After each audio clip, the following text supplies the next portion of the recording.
Hey Bandidos, let's talk about the First Descendant and the pivotal moment it finds itself sitting. This isn't a doom and gloom video, but we are going to talk about the state of this game. This game could either claw its way back to relevance or fade into obscurity, and I think the devs at Nexon and most of the community know it too. We've got a lot to unpack. Where the game's at right now, how it got here, the decisions to delay Season 3, what's coming based on the Season 3 leaks. That's right, we're going to be covering the leaks in this video, and whether that's enough to turn things around. Plus, we'll dig into Steam data, whether the TFD team at the helm has what it takes for the job, and the bigger picture of live service games right now. Wait, did we just become best friends? So nice to meet you. I think you're cool. Trigger warning, if you listen to the community, you keep hearing the same thing. Season 3 is it for me. If it doesn't hit, I'm out. Why?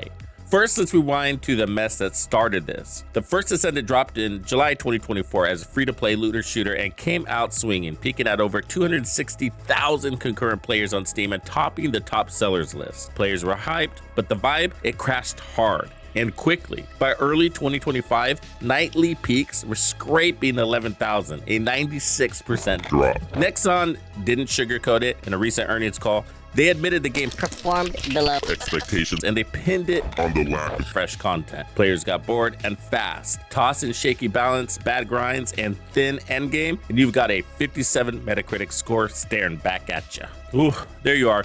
It had a hot start, but couldn't keep players hooked, and that's the hole it's been trying to climb out of ever since. The good news is that Nexon's not just twiddling their thumbs while the First Descendant bleeds out. They rolled out the Season 2 update on December 5th, 2024, tossing in new characters, weapons, missions, and some quality of life fixes to quiet the player gripes. They bragged it bumped retention, but with no real numbers to flex and only 11,000 nightly players, it was hardly a mic drop moment. The game still had a gaping hole where its soul should be. The Void Erosion Purge dungeon, introduced in Season 2, was intended to be a challenging endgame activity that would captivate players with its multi-stage design and tough enemy encounters, but it stumbled hard. It quickly became a source of frustration within the community, failing to resonate due to a combination of unbalanced difficulty and underwhelming rewards. The community backlash hit fast, with Reddit and X lighting up with player gripes about the dungeon's flaws. Players, especially solo ones, slammed into an unbalanced difficulty spike, thanks to missing defense growth, and a timer that morphed it into a frantic speed run instead of a tactical fight. The rewards felt paltry compared to the effort, leaving many feeling cheated. Nexon stepped up, promising tweaks to difficulty, enemy spawns, and more loot to fix the mess, but the rocky start left a mark. Players aren't sold yet and are still holding out for real content. So the devs make some decisions. Rather than rushing Season 3 out the door, Nexon's hitting pause and pouring more juice into it. This ain't just a delay, they're swinging for the fences, tackling the big stuff. Janky balance, content depth, and the whole why bother playing vibes. You know what I mean. With Season 3 stuck in the shop getting a tune-up, Nexon dropped Season 2 Episode 2 on March 13th to keep the First Descendant from bleeding out. We're only 10 days in as of March 23rd, so don't ask for Steam charts or revenue breakdowns yet. Those are still cooking. What we've got instead is the early buzz. Players on the net are geeking out over the new storyline. Dia's got some fans, and Serena's kit is turning heads. Nexon's tossing in a login event to keep folks clocking in daily. A cheap trick,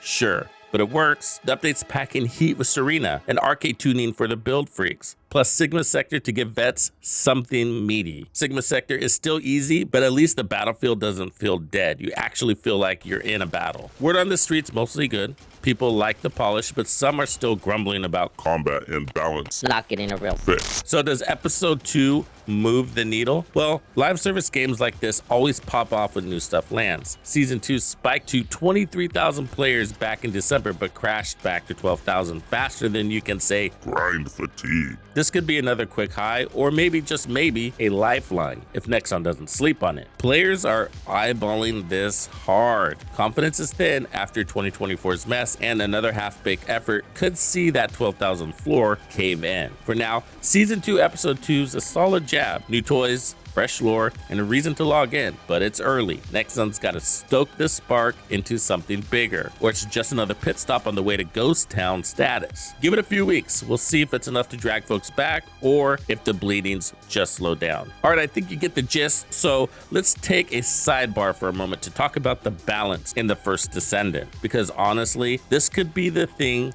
that tanks the game. Bunny kicked it all off, way too strong, shredding team play like it was optional. The community begged for a nerf, but Nexon said, nah, no nerfs here. Their fix? They dropped Ultimate Freyna, who somehow cleared dungeons even faster than Bunny. Complaints then shifted, power creep climbed, and then came Ultimate Sharon. She was solid. And then Keelan, meh. And Inez, who outran Freyna like it was a race. Now Season 2 Episode 2's patch is shaking things up. The devs are rebalancing the roster using Freyna, Viessa, Volby, and Haley as their yardstick. Inez, she's getting nerfed. And fair enough, she's been ridiculous. Then Serena shows up, and half the players swear she's stronger than Inez, sparking debates over dungeon speed versus one-shot and void bosses. And those bosses aren't exactly hardcore anymore. But here's the real kicker.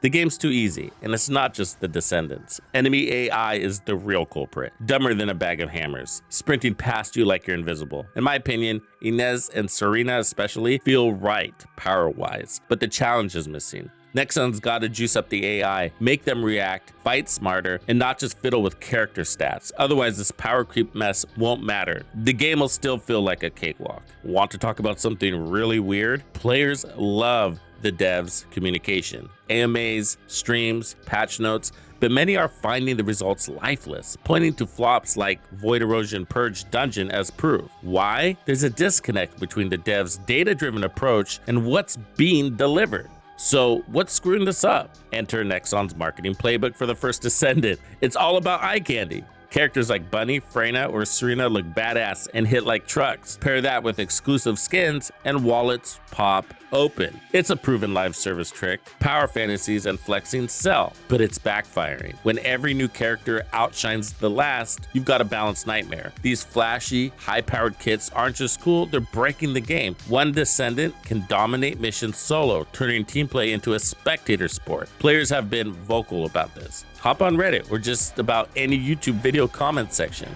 It's a firestorm. Some love the God mode vibes, but others feel cheated when the challenge vanishes. Meanwhile, the store's flooded with $20 skins while enemy AI stays dumb and the end game rots. It's profit over polish. It's messing with the game's overall health, and it's starting to rub the community the wrong way. Here's the stakes. This marketing might juice short-term sales, but it's gambling with the long haul. If players feel Nexon cares about their wallets over the game, they'll bounce. A hollow shell with pretty skins won't cut it. Live service games live or die by retention. Nexon's got to prove they're in it for more than a quick buck, or the First Descendant could fade into that game I used to play. Nexon's not doomed, they just need to pivot. Balance new characters so they don't snap the game in half, test them hard, and listen to player beta feedback. Keep the skins coming, but pair them with real updates. Think new missions, smarter AI, or an endgame that hooks you. And talk more big picture with the community. Tell players why a character's busted or how a patch fits in the end game. Show the community you're building the game, not just a storefront. Alright, let's talk about the crew steering the First Descendant through its rocky waters. We know this looter shooter's taking a beating, and Nexon's got a squad trying to pull off a comeback. But can they actually make it happen? Well, these three bring some serious chops to the table. Junghung's got the cash and vision. Nexon's sitting on 446.2 billion yen from 2024, so resources aren't really an issue. Byung-jun's operational hustle keeps the gears tuning, and Moonsuk's player first vibe is exactly what a game with trust issues needs. Season 2 in December 2024 already nudged retention up with new characters and content, proving they're not just sitting on their hands. But here's the catch. Nexon's never really pulled off a miracle turnaround like this. Look at Vindictus. It launched strong in 2010, but faded with repetitive grind and pay-to-win gripes. Nexon kept it alive with steady updates, and it still got a small crew in 2025, but it never hit the big leagues again. Then there's MapleStory 2. Hyped at launch in 2015, it tanked hard, and despite some patches, they shut it down globally by 2019. Nexon can keep a game breathing, but reversing a 96 26% player drop, that's uncharted territory for them. They need a Destiny 2 Forsaken level glow up, something Nexon's never dared to try. What's different now is the team's vibe. They're sharper, more data driven, less let's just patch up and pray, and they got a hunger to prove themselves. You can see that in their streams. Plus, they've got the tools. Minsuk's live service know-how from Nexon's hits like Maple Story means he gets how to keep players hooked long term. Minsuk's passion and Nexon's deep pockets give them a shot at stabilizing things, maybe even growing the player base to 50,000 if they nail the next update. But a full-on comeback to 260,000, that's a long shot without a radical shakeup. Think killer content, smarter AI, and a grind worth sticking around for. So the devs have delayed Season 3 to tackle these issues, and the stakes couldn't be higher. But here's where things get exciting. Leaks from Nexon's GDC 2025 presentation have surfaced, giving us a sneak peek at what's in store for Season 3. These aren't official reveals, but they're straight from the devs at a major conference, hitting at big changes that might just shake up the game's future. Let's dive into what they spilled and figure out if it's enough to bring players back. Sorry for the quality of the images. These are screenshots coming from somebody's cell phone. This is Byung-Jung Lee, who's presenting at the GDC 2025 conference. So he's saying, despite low evaluation scores, TFD achieved high commercial success. The Metascore was 57. Yet the First Descendant landed number 5 in top grossing PC and console games initial launch issues. Fully dedicated and transparent to solve problems, but it was not enough. Here are the number of players during the first month of game release. As you can see, it was huge with a steady decline, which is not unusual, but it's the quantity of players lost that really stands out. Floods of feedback right after launch. Major issues among them were lack of content volume, balance problem, that was the bunny issue, stability and technical issues. The bunny issue, some people didn't see that as a problem, and that was the issue. The majority of the player base were all running around with bunnies, and when you had Bunny in your crew in a dungeon, she would be so far ahead of you, she would clear the entire dungeon before you would even get there. And so the game felt like a jogging simulator because you were just jogging through tunnels. So although they knew what the issues were, they state here that they didn't have enough time to figure out the fundamental solutions during Season 1 and patch them up quickly. Much of that feedback came in through the preseason, and this is the data that shows the failure of Season 1. A lot of people get upset when we say that Season 1 is a failure, but the devs themselves have confirmed that. Season 1 should have turned things around, but it didn't. It was just a very gentle spike. Reason for Season 1 failure, lack of dev resources. So almost all development resources were allocated to solving live service problems. So new game issues, low content polish. Due to focusing on launch preparation, couldn't keep up Season 1 content quality. Also, Season 1 failed to align with the adjusted live direction, which changed after launch. We don't know exactly the details related to that. Change in approach for Season 2. Efforts to avoid repeating Season 1 failure. They listened to user feedback, strengthened communication. They refined live issue solving process, data-driven analysis, and focus groups. They secured content development capabilities, process improvements, and resource allocation. They did stronger engagement with the community, AMA and Discord, which was pretty cool. They made change to in-game store policies, so skins were able to be shared amongst descendants, showing their generosity, and of course the dev live streams. So closer introduction of upcoming updates and real-time Q&As,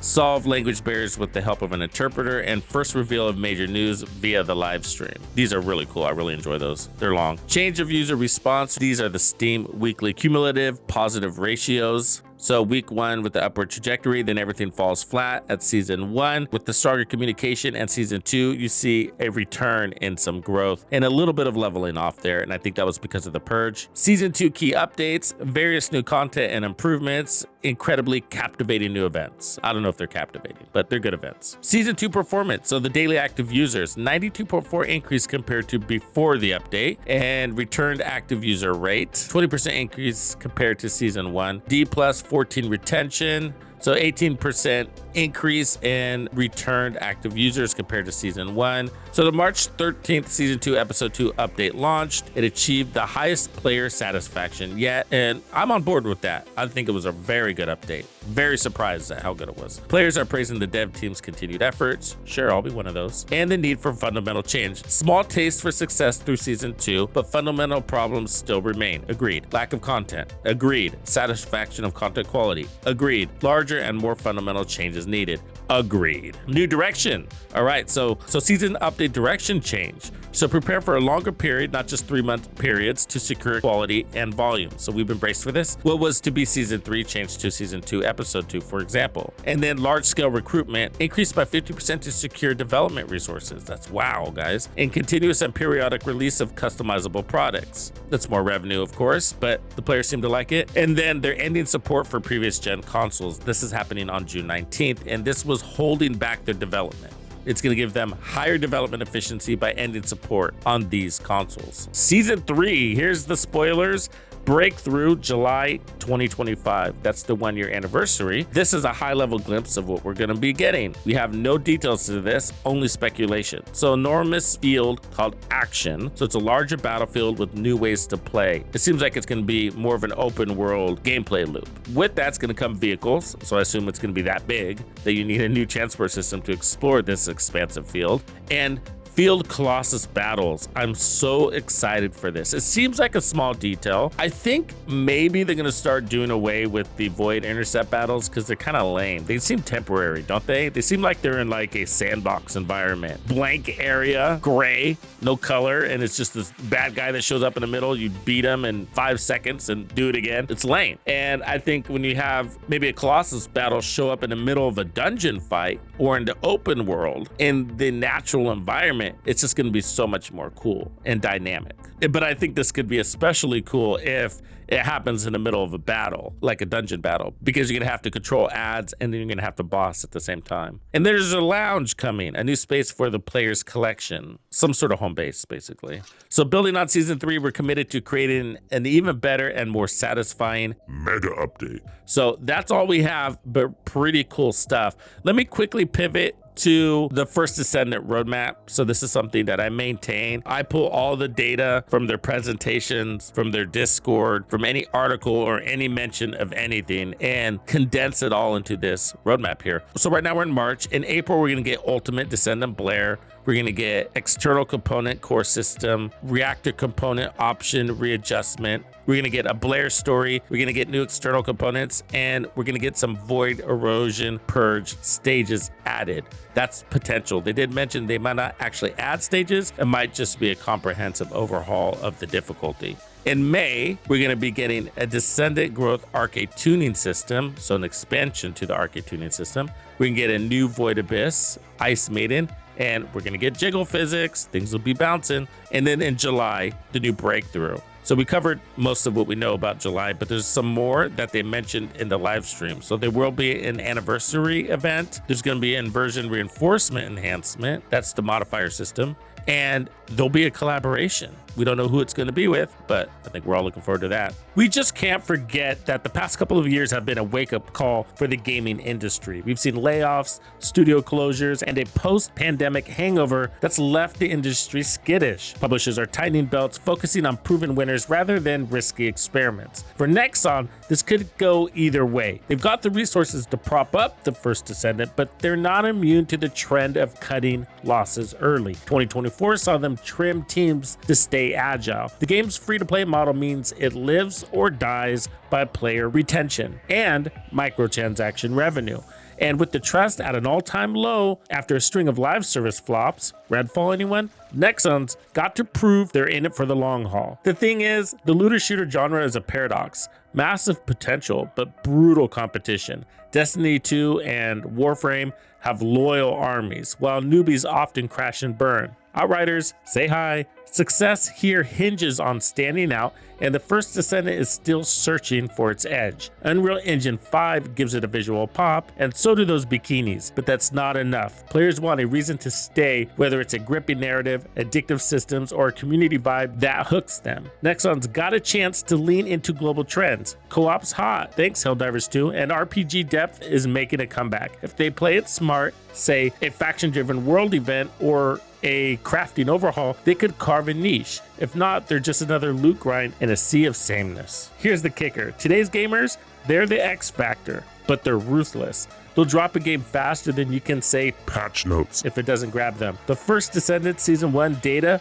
backs this up, and the next 24 months hinge on reversing it. Players crave polish, purpose, and a drip feed of fresh content. Nexon's already teasing Season 3, but it's gotta deliver. The industry's seen a shift toward forever games that evolve with their audience. Fortnite's still kicking for a reason. If Nexon can nail that rhythm, they might claw back to 100,000 players. If they stumble, it's a slow bleed to irrelevance. Here's my 24-month prediction. Let's game this out. There are 3 paths forward. The steady climb, which is the best case. Nexon goes all in on player feedback, dropping a Destiny 2 Forsaken level expansion for Season 3. Think a sprawling new zone, a revamped endgame, and a story that actually hooks. They tap their hyperlocalization expertise and Nexon specialty to tailor content for key markets, and then drop another big update by mid-2026. Player count rebounds to 100,000 plus, and microtransactions rake in 5 to 10 billion yen,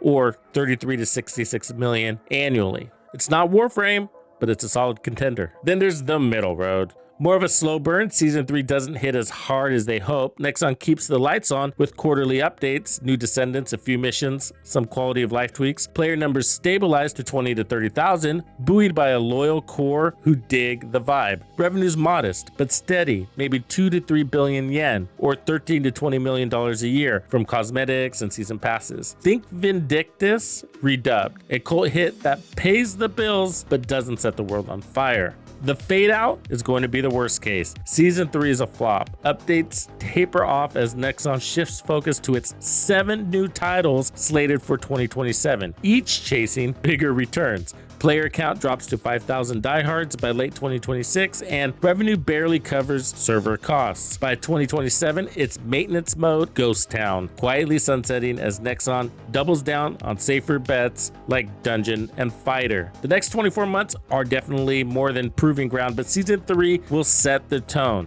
Nexon's got the muscle to make the First Descendant work, but it'll take more than money, it'll take vision. The industry's too crowded and players are too fickle for half measures. If you're asking my bet, I think they will surprise us with a bold swing, a genre-defining feature, or a content blitz. They could turn this into a sleeper hit by 2026. Either way, it's adapt or die time. We just went over a lot, but the devs, they gotta move fast, they have to listen hard, or it's just skins and half measures until the lights go out. What do you guys think? Does the First Descendant have a fighting chance? Let me know in the comment section below. Let's talk it out. Thank you for hanging out with me. I'm Tuxedo Bandido, and if you found this video helpful, be sure to hit the like, subscribe, and turn on your notifications so you don't miss out on the good stuff I have coming for you. And if you like content like this, be sure to check out the video I have recommended for you right here. If you have anything you would like me to cover, be sure to let me know in the comments below. And thank you to all the channel members and donors who make things possible. Tux Nation wouldn't be the same without you. When you buy or download anything for the First Descendant, be sure to use Tux's creator code to support the channel.